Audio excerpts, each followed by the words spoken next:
Hi guys, welcome back to my YouTube channel. This is Legaspi and good morning everyone. And welcome sa aking pag-green na background. Okay, so for today, I have a good news for you guys. Okay, so yun nga, dumating na ang aking Google Adsense pin yesterday. Okay, so dumating ang aking pin kahapon, door to door. So super social, di ba?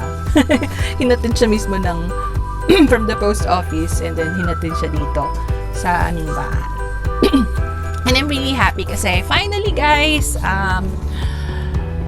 official na tayo ay vlogger ni YouTube. Okay?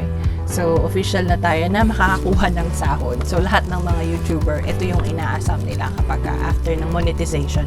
Ito yung pinakahihintay ng lahat. Kasi, alam naman natin na kapag wala ito, hindi tayo makakakuha ng sahod, diba guys? Although may another process, which is yung manual procedure. Pero ito talaga yung pinaka parang ito yung parang pinaka-certificate natin na, oh, vlogger ka na talaga. Okay? So, I'm really happy guys na just sharing with you na masaya ako kasi talagang totoo na talaga to. Talagang official na tayong vlogger ni YouTube. Okay? So, in this vlog guys, I'm going to share with you also kung paano natin i-activate ito. Okay? So, papakita ko sa inyo sa aking screen mamaya kung paano tayo mag-verify, kung paano natin i-input itong PIN na to. And also, kung paano tayo maglalagay ng ating bank account para dun papasok yung sahod natin. Okay? From YouTube. So, stay tuned guys. And yeah, kung bago ka pa lang sa aking YouTube channel, please don't forget to hit that like and share this video para meron pa tayong matulungan ng mga small YouTubers like us. And also, don't forget to hit the subscribe button and the like button para lagi kang notified sa mga bago kong uploads. So, halika na, tara na, punta na tayo sa aking laptop and I'm going to share with you kung paano natin ilalagay yung PIN and also how to add our bank accounts sa ating Google Adsense. Let's go!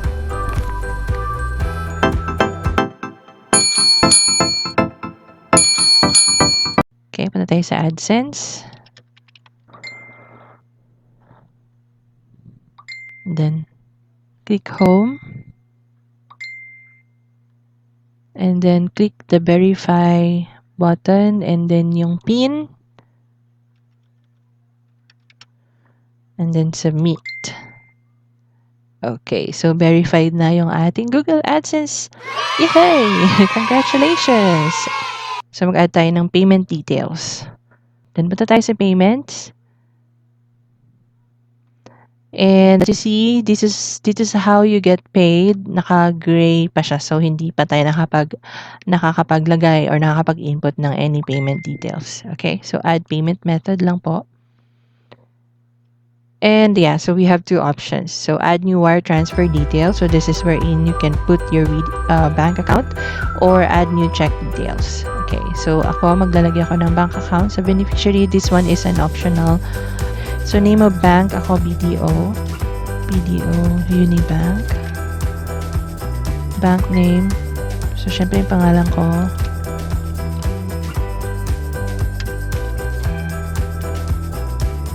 Swift BIC.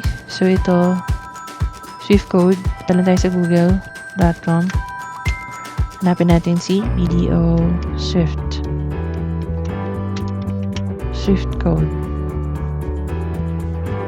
Okay, so, Banco de Oro, Unibank. So, ito, copy-paste lang natin. Copy and then paste natin sa Swift BIC. And then, account number. Then we type. Make sure na tama po kasi pagka mali, hindi nyo makukuha ang sahod nyo guys. Hindi natin makukuha ang sahod natin. Okay, so 00. Alright, so this one intermediary. So this one is applicable only kung nasa United States ka. So sa akin hindi naman yan applicable. So let's keep that part. So set as primary payment method and then click save. And then, there you go. Okay na po. So, ganun lang po kadali guys kung paano maglagay ng ating bank account sa ating Google Adsense. Alright, so thank you for watching and I hope you give this video a thumbs up and see you on my next vlog. Magandang buhay sa ating lahat. Goodbye!